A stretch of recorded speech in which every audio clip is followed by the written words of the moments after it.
Graças a Deus. Santos irmãos, com a paz do Senhor. Deus é bom. O diabo é que não presta, né, irmãos?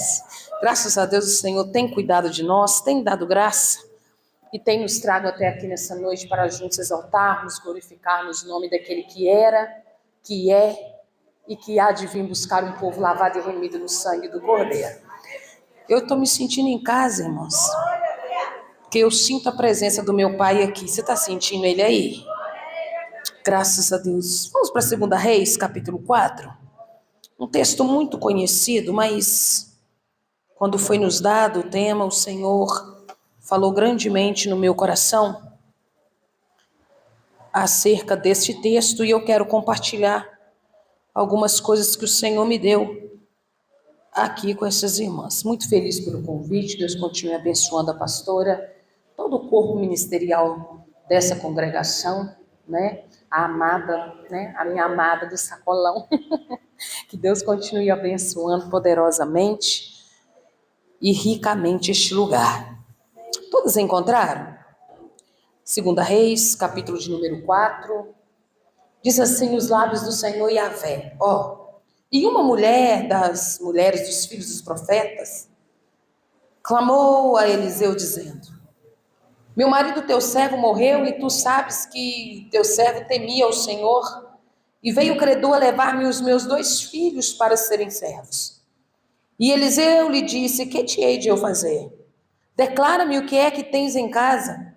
E ela disse: tua serva não tem nada em casa, senão uma botija de azeite. Então disse ele: vai, pede para ti vasos emprestados a todos os teus vizinhos, vasos vazios, não poucos. Então entra e fecha a porta sobre si e sobre teus filhos e deita o azeite em todos aqueles vasos e põe à parte o que estiver cheio.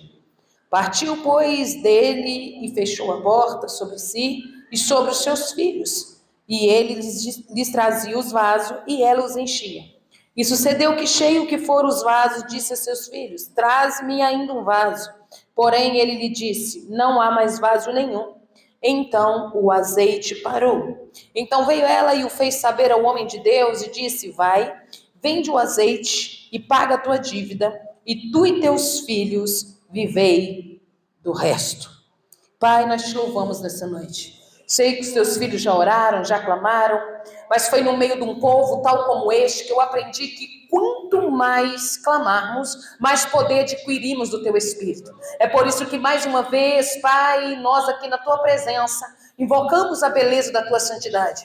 Pedimos ao Senhor, Pai, que conta o que está por detrás da letra. Pois tem segredos aqui, Espírito Santo, inefáveis, que só o teu Espírito é capaz de revelar. Por isso, nessa noite, unge os nossos ouvidos para ouvir, a nossa mente para entender, Pai, e o nosso coração para guardar o que o Senhor reservou para nós neste lugar. E mais uma vez, usa-me como a tua ferramenta de trabalho, para honra, glória, louvor do teu nome e derrota do adversário, em nome de Jesus. Podeis assentar, só não precisa parar de dar glória, viu, irmãos? É um texto bastante conhecido. A pastora nos pediu para contar também um pedaço do testemunho. Nós vamos invadindo aqui no meio da pregação, amém? Que a gente não perde tempo. Graças a Deus, o Senhor, Ele é muito bom. E quando eu deparei com este texto e também com esse tema tão profundo que é a providência divina, para mim não é difícil falar da providência divina, irmãos. Tem exatamente 15 anos que eu vivo da fé e vivo dessa providência. Então não é difícil, porque aquilo cuja qual nós temos experiência, ninguém rouba de nós. A minha briga nos altares, com mulheres, com homens, é que cada um adquira as suas experiências próprias. Quando nós temos experiências com Deus, pode vir o anjo, o querubim, o serafim, e falar para a gente que não é, que você vai dizer assim, não, é porque eu sou testemunha disso. Não é ninguém que me contou, é eu que sou. Então a experiência, ela gera em nós uma confiança absoluta, além daquela que nos passa, além daquela que nós lemos aqui, além daquela que alguém vem contar para nós. Nada melhor do que uma experiência pessoal com Deus. E automaticamente a providência tem sido o meu lema nesses 15 anos, é viver na dependência do Espírito, é saber que Ele é provedor, é saber que Ele é amigo, é saber que Ele é aquele que nos justifica, é saber que Ele é aquele que guerreia as nossas guerras, é saber que Ele é tudo o que nós precisamos para vencer este mundo atribulado e o nosso adversário.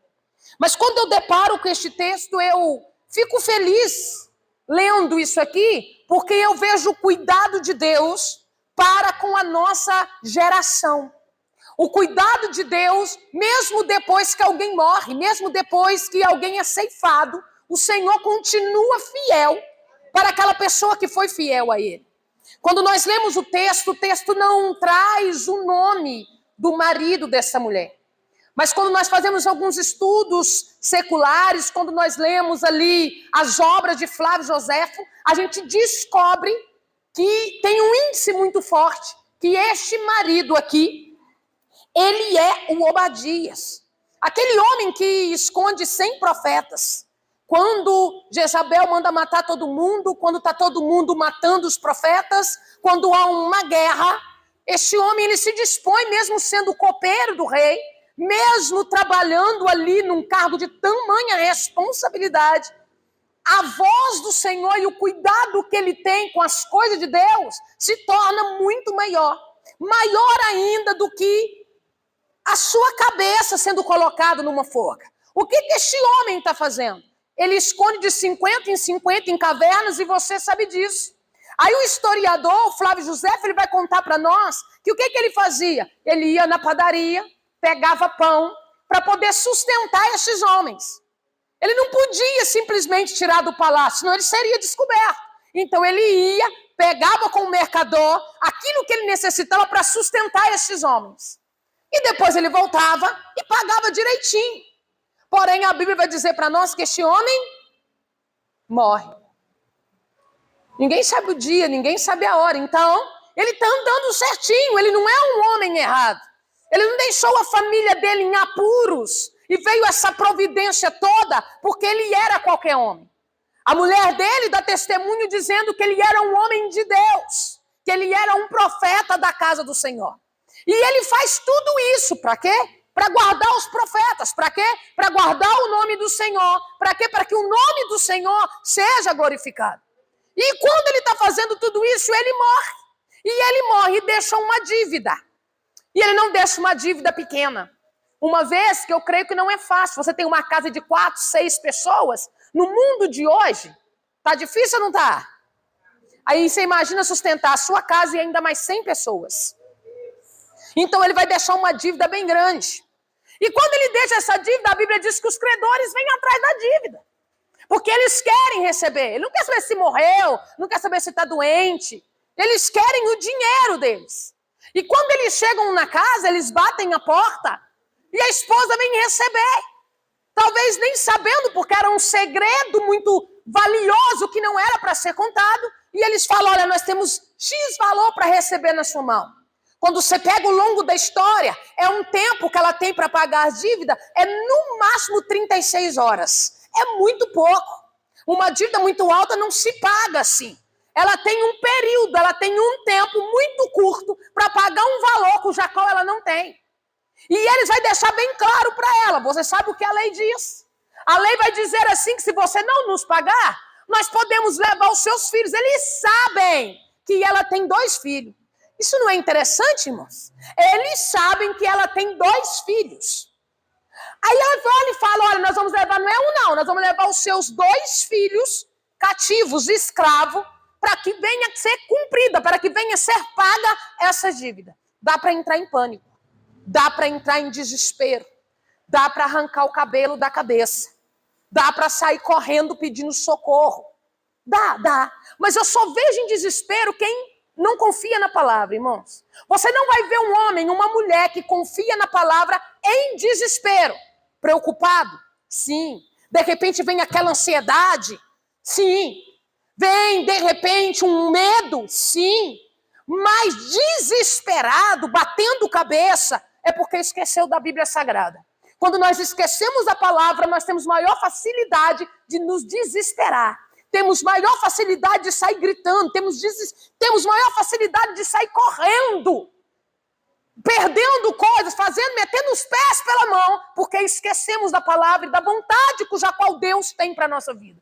Mas quando nós confiamos na palavra, venha o que vier, você fala: Pai, nenhum mal me sucederá, nem praga alguma chegará à minha tenda, se do céu não for permitido. Porque eu sou do Senhor, e o inimigo ele só toca em mim ou em algo meu, se for uma permissão do Senhor. E se o Senhor permitir, o Senhor sabe o limite que eu aguento.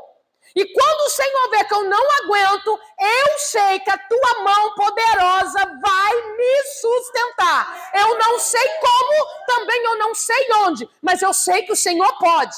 Esse é o nosso posicionamento. E tem algo lindo acontecendo aqui. Por quê? Porque os credores chegavam e eles ficavam na porta. Eles não podiam adentrar.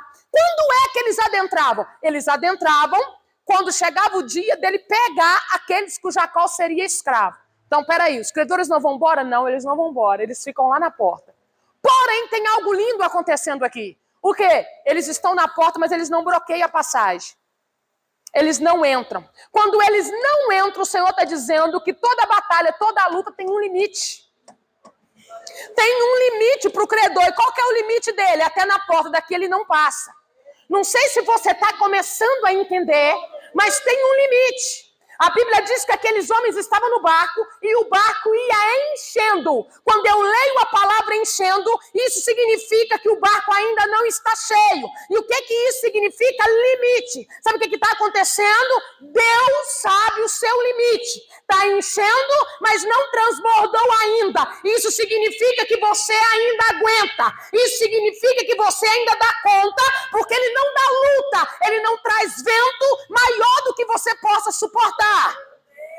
Então o que acontece? Peraí, você veio, tem uma luta, está batendo na minha porta, mas tem um limite. Ela não entra, ela vai a Suri e Andarábia, enquanto meu pai não permitir, ou enquanto eu não permita que ela entre. Isso significa que se tem um limite, no tempo desse limite eu também tenho um tempo para agir.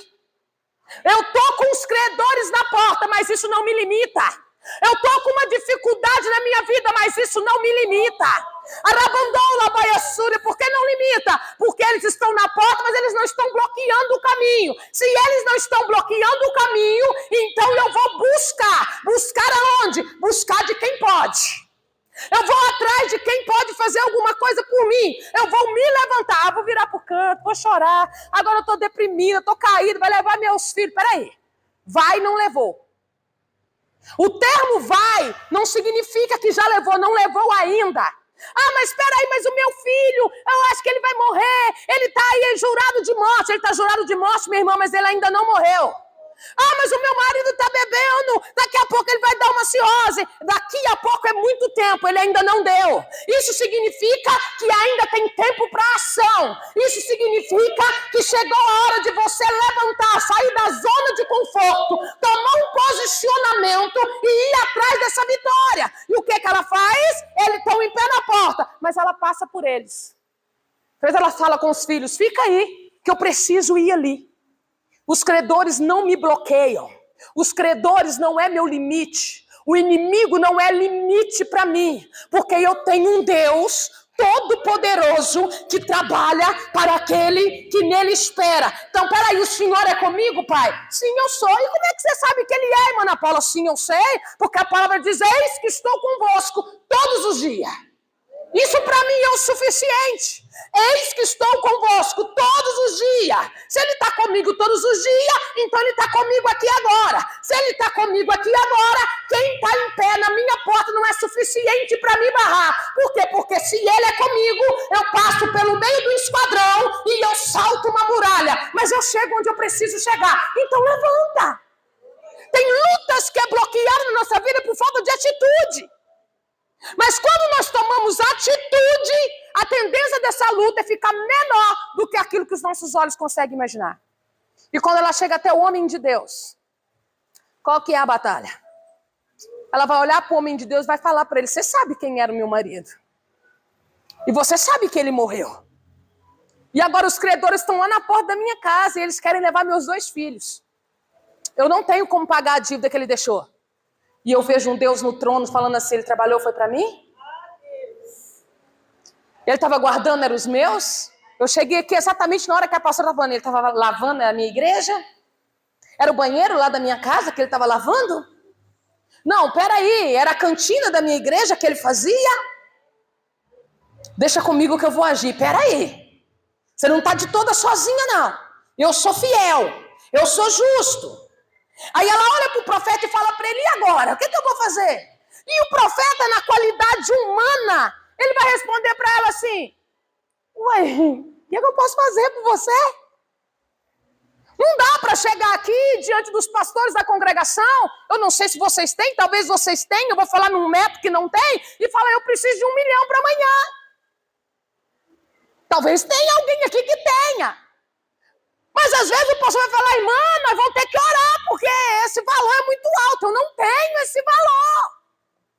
Esse valor para nós no momento é surreal. E aí o início que eu acho interessante do profeta é que ele coloca na qualidade de homem e ele vai dizer, o que eu vou fazer pela senhora? Você veio até, tipo assim, você veio até a mim porque o que eu posso fazer? Olha a condição da igreja. Você conhece o que nós temos, você sabe o que nós podemos. O que você quer que eu faça? Porque ele se coloca na qualidade de homem e como homem natural realmente não tem o que fazer. Mas sabe qual que é o nosso problema, irmão? É ficar colocando a nossa expectativa em homens. A expectativa em homens, 99,9% são frustradas. Mas quando nós confiamos no Senhor, a coisa muda. Porque o profeta, agora ele sai da qualidade humana e ele começa a se posicionar. Posicionar como? Como o homem de Deus que ele é. Você sabia que as pessoas não podem chegar até você e sair sem uma resposta?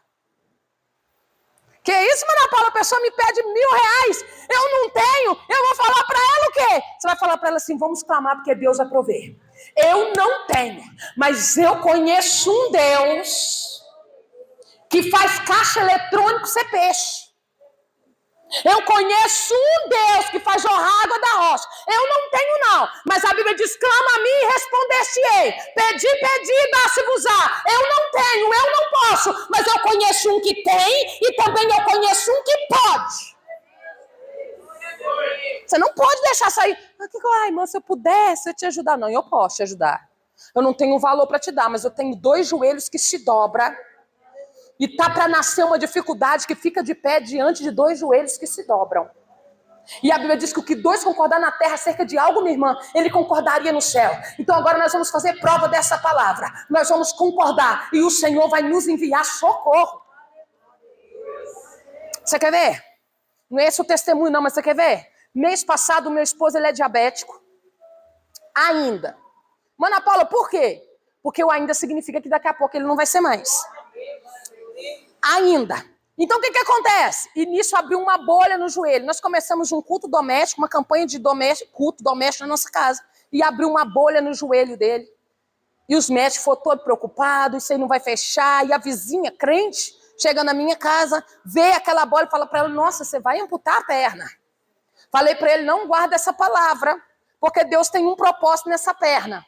Então, ele não vai amputar ela por causa do propósito das promessas que ele tem, porque eu fico ligadinha nas promessas. Porque as promessas, elas nos mantêm de pé e nos mantêm vivos. O que acontece? Aí ele pegou, foi no médico, o médico abriu, ficou uma brecha assim com isso, ele ficou 15 dias sem poder trabalhar. Ele trabalhava de mototáxi, pensa, não tem como dobrar o joelho, tem que ficar com a perna esticada.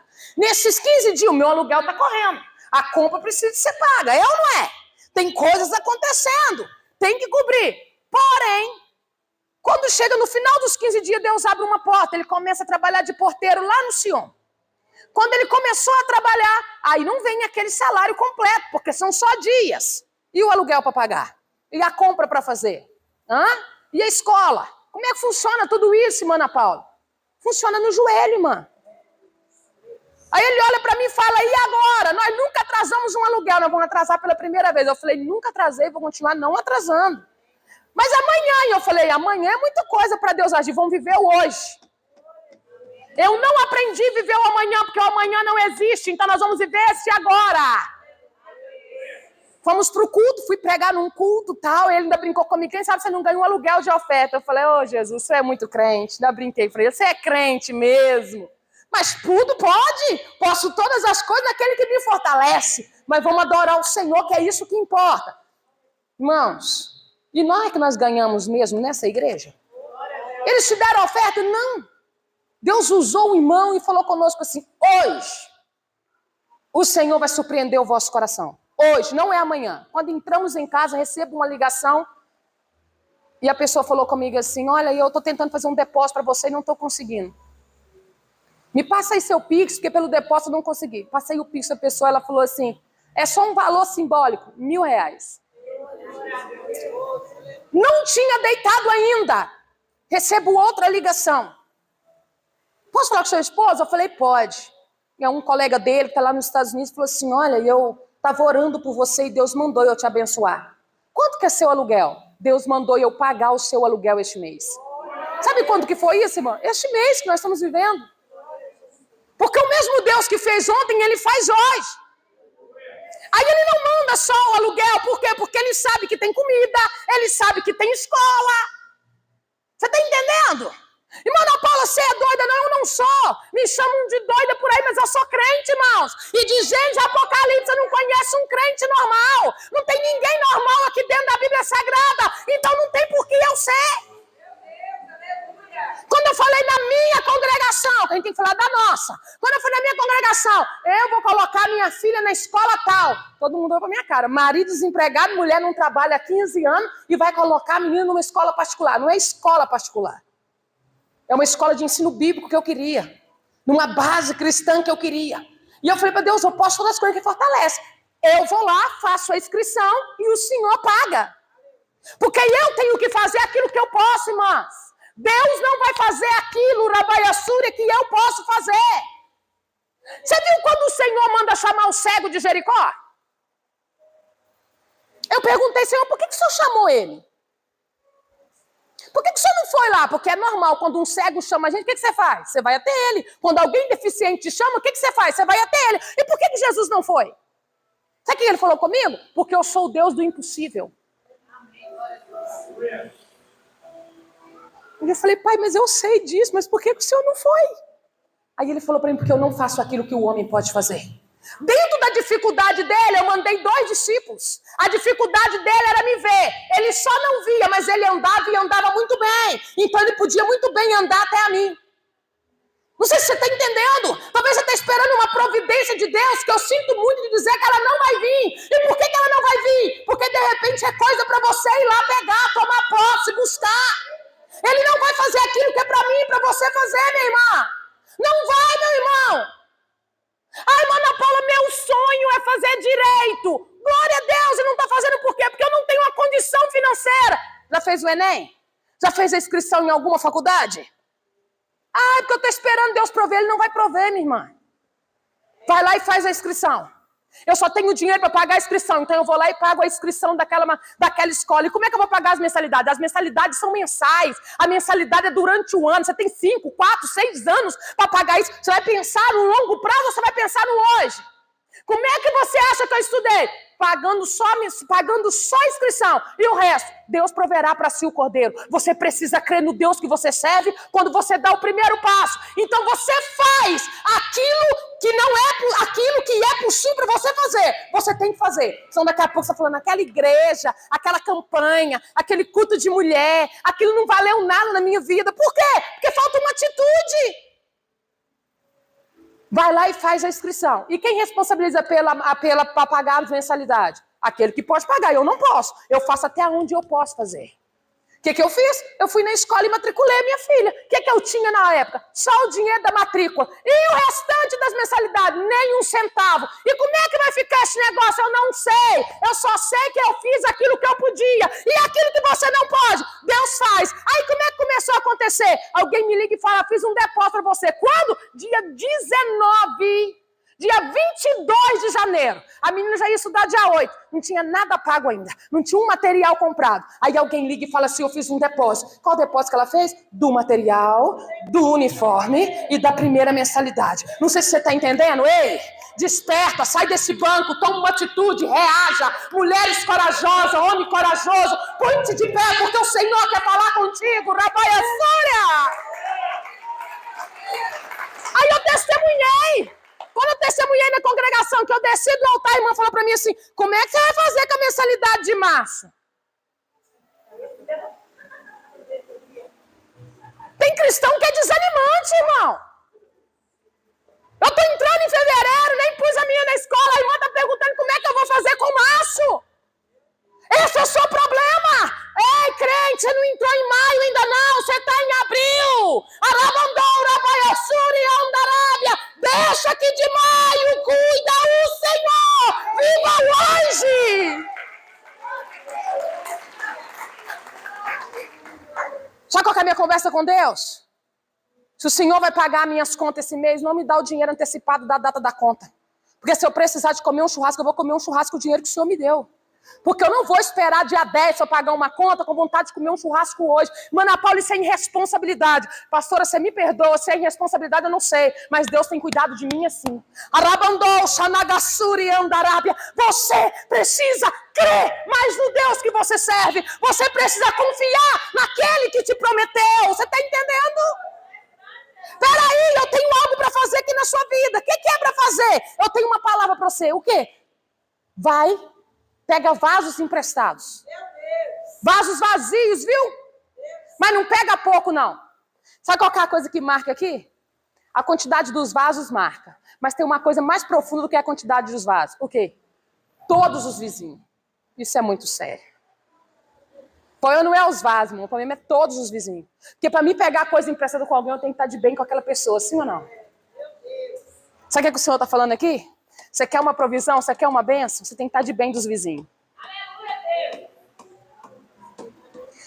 Porque se você não estiver em comunhão com seu irmão, se você estiver aí com algo contra ele, eu não aceito nem o seu louvor, como é que eu vou te abençoar? Então, a primeira coisa que Deus está dizendo para ele operar um milagre, primeiro você tem que consertar com seu vizinho. Tem um problema de perdão aí? Primeiro você tem que liberar o perdão. Primeiro você tem que abraçar alguém. Eliseu, ele põe aquela mulher na prova. Que prova? Você tem que ir conversar com todos os vizinhos, até com aquele que você brigou aquele dia, você vai lá, pede perdão e pede o vaso. Primeiro você conserta. Porque não tem como pegar vasilha se eu não estiver de bem com aquela pessoa. Então, primeiro ele está falando, ei, libera perdão, perdoa, viu? Se você perdoar, tá limpo. Estando limpo, eu opero milagre. Aí, sabe o que ele está dizendo? Pega vaso emprestado, não, porque ele delineou, falou o tamanho do vaso? Não. Mas eu só vou pegar emprestado daquilo que eu não tenho. Eu tenho uma panela desse tamanho, eu não vou pegar outra panela desse tamanho, eu vou pegar algo maior para mim poder usar, porque senão eu usaria essa daqui mesmo. Não é assim que funciona? Então ela vai pegar vasos emprestados, não pequenos, vai pegar vasos grandes. Por que ela vai pegar vasos grandes? Porque o Senhor já deu uma direção para o profeta. Quando ele pergunta para ela o que você tem em casa, mulheres, nós estamos esperando que a nossa provisão venha lá de fora. Vou aproveitar que tem alguns homens aqui para dizer que às vezes a gente pensa que a provisão vem do emprego do marido. Ou o marido pensa que a provisão vem dele. A nossa provisão vem do Senhor. Amanhã essa porta é fechada, irmãos. E Deus te sustenta a mesma coisa. Então a provisão da sua casa não vem do trabalho que você trabalha. Não vem da grande empresa onde você lidera. Não, não, não, não, não. Aquele que teme o Senhor, a providência vem do Pai. Você está entendendo? É o Pai que provê na nossa vida. É Ele que traz existência daquilo que não existe. Então nós achamos que se nós sairmos lá para fora, se nós nos pôr lá, se nós sairmos batalhar, trabalhar dia e noite, fazer isso, fazer aquilo outro, nós teremos uma provisão e teremos algo melhor para nossa casa. E perdemos, de repente, um relacionamento de comunhão, de pedir de manhã e ver a provisão de tarde. Perdemos um pouco deste contato. E ele está dizendo, ei, está dentro da sua casa. Deixa eu te fazer uma pergunta. O seu quarto está dentro da sua casa? Ai, Mana Paula, não tem nada lá em casa. O seu quarto está dentro da sua casa? Porque depois, profeta, o que eu vou fazer? Depois você vai pegar os vasos, vai você e seus filhos entrar para dentro do quarto e fechar a porta. Quando ele fala isso, o que você acha que ele está falando? Oração. Então você entra para dentro, quando orares, entra para dentro do seu quarto, fecha a porta. E o teu pai que te vê em secreto, ele te recompensará publicamente. Tem quarto lá na sua casa, minha irmã? Eu não sei qual providência que você está precisando, não. Porque tem gente que pensa que providência é só financeira. Eu não sei o que você está necessitando, qual que é o seu projeto, não. Mas o Espírito Santo está dizendo para mim assim, entra para dentro do teu quarto e fecha a porta. Apresenta para ele. Conta para ele esse negócio. Qual foi a ordem do profeta? Entra para dentro do quarto e fecha a porta. Talvez você está querendo pedir para todo mundo, mandar um WhatsApp para todo mundo, postar no Facebook, e o Senhor está dizendo, não vai adiantar, o seu negócio é comigo, Rabaiassuri Andarábia, eu quero que você viva uma experiência e é comigo, então entra e fecha a porta. Sabe o que está acontecendo depois que ela fechou essa porta? Os filhos dela iam trazendo os vasos, e ela usava aquela botija de azeite, pequenininha, deste tamanho, não passava disso aqui. Aí você imagina, vamos imaginar vasos de 20 litros. E uma botija desse tamanho. É nada. É nada. Realmente ela não tinha respondido muita coisa. Ela disse, eu não tenho nada. Só que o nada na Bíblia significa tudo, irmãos. O nada significa que eu tenho tudo que Deus precisa para prover o milagre na minha vida. Porque quando eu não tenho nada, isso significa que eu sou dependente total de Deus. E quando eu sou dependente total de Deus, eu estou pronto para receber de Deus aquilo que Ele tem reservado para mim. Olha que coisa linda. Aí ela tá com aquela botija pequenininha. Nada não. Você tem uma botijinha lá na sua casa, então você tem alguma coisa. Ah, mas é muito pequenininha. O negócio não é o tamanho, é a existência. Ai, Ana Paula, eu sou a menor. Que glória. Você existe? É o suficiente. Porque se você encerra, depois ele vai fazer o quê? Ele vai levantar um altar. Sabe o que é isso? Montar cenário. Ele levanta um altar e o que ele faz? Eu decreto que Canaã é do Senhor. Aí quando você monta um cenário na sua casa, você não briga com seu marido. Quando você monta um cenário na sua casa, você não vai brigar com seu filho. Você não vai chorar porque você não tem. Você já traz a existência daquilo que não existe. Eu estou vendo esse banheiro assim. O meu quarto será assim. É pouco tempo. Daqui a pouco, cerâmica, você não está aqui mais. Daqui a pouco, vaso, você vai ser trocado. Daqui a pouco, casa, você vai ser mudada. Não vai ficar dessa forma. Por quê? Porque o Senhor já me deu a visão de como será. O Senhor já me deu a visão de como será. Visão espiritual. Monta cenário para o seu filho, monta cenário para o seu marido, monta um cenário para você. Quando eu casei, sabe o que o meu esposo fez? A gente ganhou um painel e não ganhamos televisão. E eu falei com meu esposo assim, você vai pôr o painel mesmo que não vamos colocar? E ele falou, não, vou pôr o painel. Aí ele pôs o painel. E ele sentava todos os dias. A única coisa que o meu esposo gosta é de esporte, irmãos. Então, na hora do esporte, ele sentava na sala e ficava olhando pro painel. E eu falava para ele assim, o que você tá fazendo aí? Vem cá, vamos conversar. Agora não, eu tô assistindo esporte. Falei, meu Deus, era um doido só na casa, agora é 2. E não é que o negócio funcionou? 15 dias depois, alguém bate na porta e fala, eu trouxe um presente para você, João Paulo. Nem foi para mim. O que você trouxe? Eu trouxe uma televisão, vamos lá que eu já vou adaptar lá para você. Você tem painel? Aí no dia seguinte alguém falou comigo, vem aqui assistir o Globo Esporte comigo. Não sei se você está entendendo, você tem que montar cenário das coisas, tem que trazer existência. Para de murmurar, mas o meu marido... Sabe por que está tendo muita briga na sua casa? Porque você não está vivendo aquele versículo que eu citei aqui anteriormente. Qual versículo você citou, irmã Ana Paula? Eu falei assim, estarei convosco todos os dias. Você não está vivendo isso. Quando tem visita na sua casa, você se porta do mesmo jeito? Quem consegue portar do mesmo jeito que você é no dia a dia? Eu acho que ninguém. Ninguém. Você conversa com as crianças, ou não? Espera, não pega primeiro... Senta direitinho, não me responde, depois eu converso com você, hein? Cuidado, olha, hein? Limpa a casa mais do que o normal, compra uma coisa de repente que você nem ia comprar. É assim ou não é? Tira de repente uma louça que você nem está acostumado a usar. É assim ou não é, irmãs? Porque aquela visita vai chegar. Quando você lê o versículo, eu estou convosco todos os dias, o que isso te traz? Ele está na sua casa todos os dias. Aí eu venho para um culto como esse, meu marido e minha filha ficou lá em casa. Hoje eu trabalhei muito, viu, irmãs? Deu uma faxina daquelas. Aí você chega lá, corre o risco da pia, tá daquele jeito. Que ele vai esquentar a janta, ele esquenta a janta com todas as panelas. É só lá em casa que acontece, ou temos alguns maridos aqui? Se levantar a mão, não. Não sei se seu marido tá ali atrás, não vão caçar contenda. Aí eu chego lá em casa e dá vontade de você fazer o quê? Gritar. Você não tem dó de mim, não? Trabalhei o dia inteiro. Dá vontade de pegar o copo que tá na pia e fazer o quê? É só eu que faço isso, não? Eu tenho mais gente comigo aqui. E jogar logo o copo. Aí você até pega o copo, a gente pega.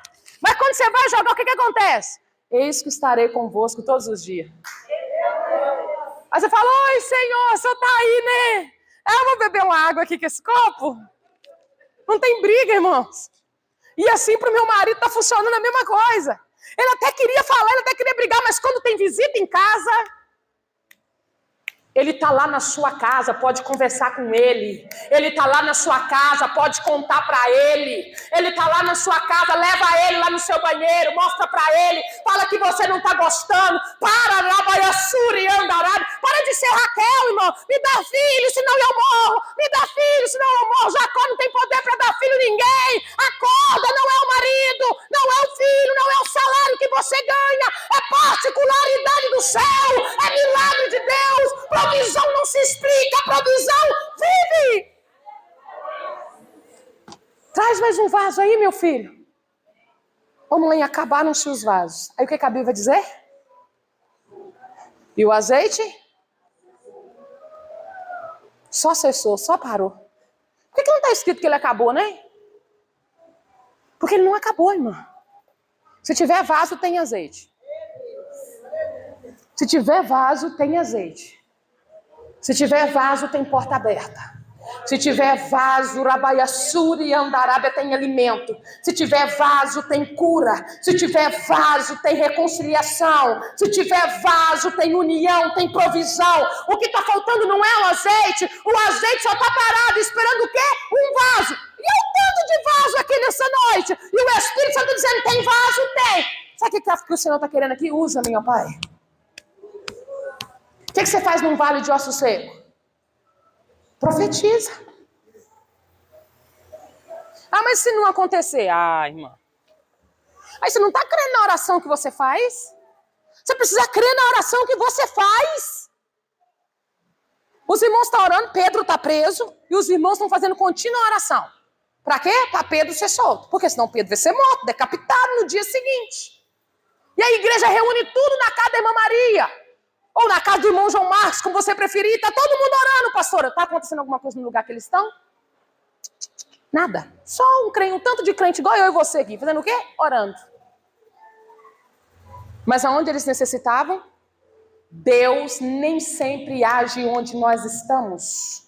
Ele age aonde necessitamos. E onde era a necessidade daquela igreja da época? Lá no presídio. Aqui não está acontecendo nada, mas lá no presídio tem um anjo, Rabaiassuri e Andarábia, tirando as algemas, abrindo as portas e mandando Pedro embora para casa. Porque tem o quê? Porque tem uma igreja orando. Só que quando Pedro chega em casa, o que acontece? Você lembra? Irmãos, abre a porta, sou eu. Olha os irmãos que estavam orando lá dentro. Pode até ser o espírito dele, mas ele não é não, porque ele está preso. Ô, crente, me ajuda, crente.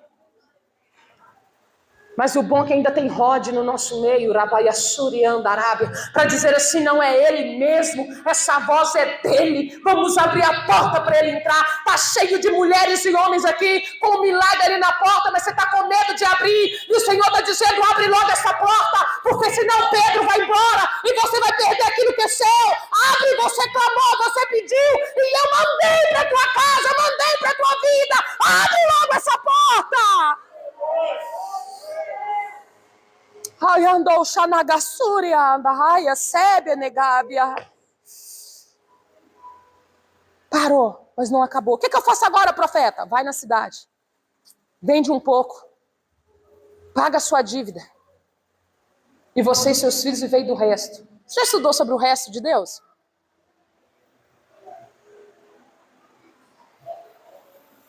Eu queria que você frisasse duas coisas. Ela vai ter todo o azeite da panela para vender, que ela não vai vender tudo, vai ficar um tanto de vasilha, que ela pegou muitas vasilhas emprestadas, mas ela tem algo mais essencial ainda. O que ela tem? a botija de azeite. Providência eterna. O seu Deus é eterno. Então a providência dele na nossa vida é tal como ele é, eterno. O que seria um resto de Deus? De um Deus que não estraga nada. De um Deus que não joga nada fora. Como é que funciona isso? É para sempre. É enquanto você estiver até a sua 4ª, 5ª, 6ª, 10 gerações. E você precisa crer nisso. O problema é que às vezes a gente lê aqui e fica supérfluo. Quando tem uma comunhão, quando tem perdão, quando tem uma união, um abraço, um ajuntamento, não tem como não ter milagre, irmã. Não tem como Deus não agir. E o Senhor está te convidando a começar hoje esse processo. Ao invés de murmurar, de reclamar, de culpar alguém, fala, Pai, eu vou viver. Eu verei o teu milagre na minha vida. Porque é assim que funciona. 16 anos eu tinha. E o Senhor me fez uma promessa. 5 minutinhos eu consigo te contar. E o Senhor me fez uma promessa, eu tinha acabado de aceitar Jesus e a primeira irmã que foi usada comigo, ela disse assim, ó, e casarás e não casarás nova.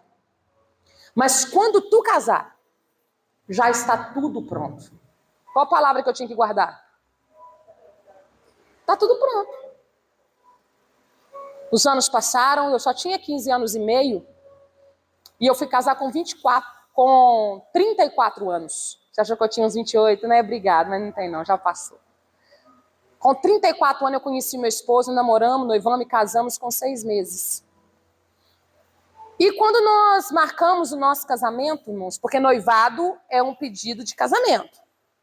Se tiver algum noivo aqui há muitos anos, você me perdoa, mas eu tenho que falar a verdade. Quando você vai na casa do pai da menina para pedir um noivado, você está indo para marcar a data de um casamento. Você não está indo para trocar aliança, não. Isso é coisa do mundana lá fora. Cristão, não. Você já conversou com a sua noiva, já conversou com você já tem uma data no coração. Você já sabe que aquela ali é a sua esposa. Você chega na casa do pai dela e fala, olha, eu vim pedir a mão da sua filha em casamento. E eu gostaria de dizer para o Senhor que o casamento é daqui 1 ano, daqui 2 anos, eu não sei qual é a data que você vai dar para o seu sogro. Você tem que liberar uma data, que é para que os pais da noiva e a noiva se preparem para aquele momento. O meu esposo atrevido chega exatamente dia 27 de dezembro na casa do meu pai, com uma aliança de noivado na mão e fala, eu vim pedir a mão da sua filha em casamento e nós vamos casar dia 7 de março do ano seguinte. Ou seja, nós temos menos de 3 meses para poder arrumar tudo que precisávamos. Quando nós marcamos o casamento, a empresa dele decreta falência. E ele não recebe nada. E eu automaticamente já vivo da fé. Vivo um dia de cada vez.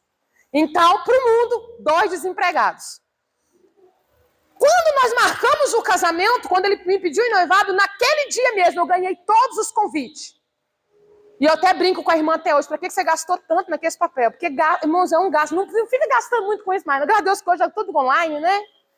É um gasto, papel caro, e ela gastou. Realmente Deus falou para mim que estava pronto, só que a minha mente já tinha esquecido da promessa.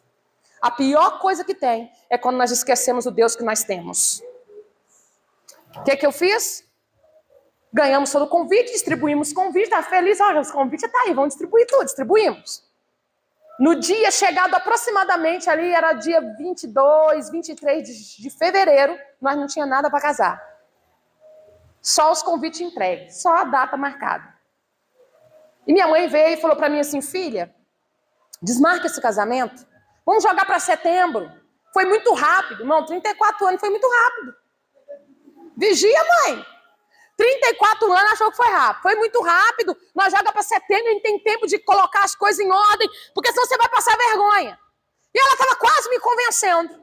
Até que o meu telefone toca.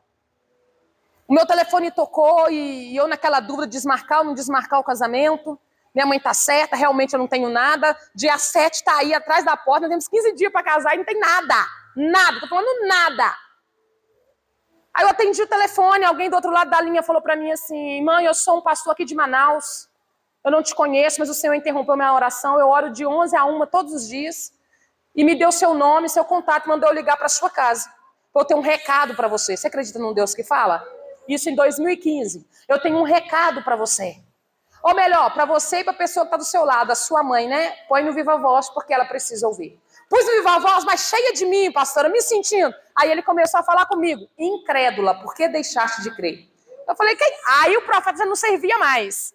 Quem que esse homem pensa que ele é? Larguei tudo pelo Senhor, eu vivo da fé. Quem é ele? Eu oro, eu jejuo. Aí você começa a buscar um tanto de coisa, como se aquilo fosse grandes coisas. Aquilo é obrigação do cristão.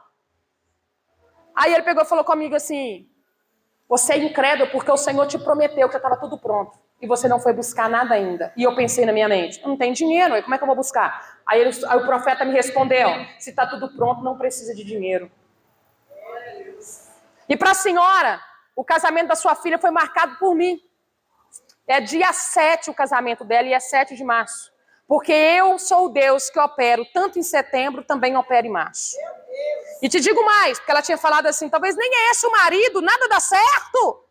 Aí ele falou assim, e é esse o marido dela e é João Paulo o nome dele. E falou mais algumas coisas que agora não vem ao caso aqui para nós podermos ganhar tempo. No dia seguinte eu levantei pela manhã e fomos lá para o edifício Mariana. A maioria das noivas conhece aquele edifício. Fui para lá, comecei a subir as escadas com R$ 2,85 no bolso. Por que R$ 2,85? R$ 2,85. O que era isso, Mana Paula? O preço da lotação, gente, me voltar para casa. Uai, eu tinha que ir, eu tinha que voltar. R$ 2,85 no bolso. Quando eu falei com a moça, escolhi meu vestido, eu já tinha um vestido em mente. Quando ela falou o valor, se o Espírito Santo não me segura, eu caía dura. Eu tinha 1% do valor que ela tinha falado. Eu falei, nossa, é caro mesmo, né? Ela falou comigo que você vai pagar no dinheiro, cheque ou cartão, moça? Eu não tinha nem dinheiro, nem cheque, nem cartão. E o que o meu coração pensou? Vou brincar. 0,800 não pode, não? Não vou mentir, foi isso que eu pensei. E a minha mãe em pé na porta. Como? De que maneira? Tem que ser de casa. Se não for de casa, você não é provado. Você tem um marido que você precisava para ser moldada. Você tem um filho que você precisava para poder crescer no Senhor. Você está entendendo? Tem que ser de casa. Se não for de casa, você não sente. Você está entendendo? Então minha mãe vai, meu Deus, ela para estar aqui orando, jejuando, intercedendo. E a minha mãe assim, ó. Tipo, vamos ver o que vai dar, né? Aí eu falei, moça, eu não tinha o que falar, irmãs. Falei, cadê o tudo pronto de Deus? Aí meu telefone toca de novo. Eu falo, cara, só um minutinho. Eu não tinha nada para falar, é melhor atender o telefone. Atendi o telefone, alguém falou, ei, vaso, passa já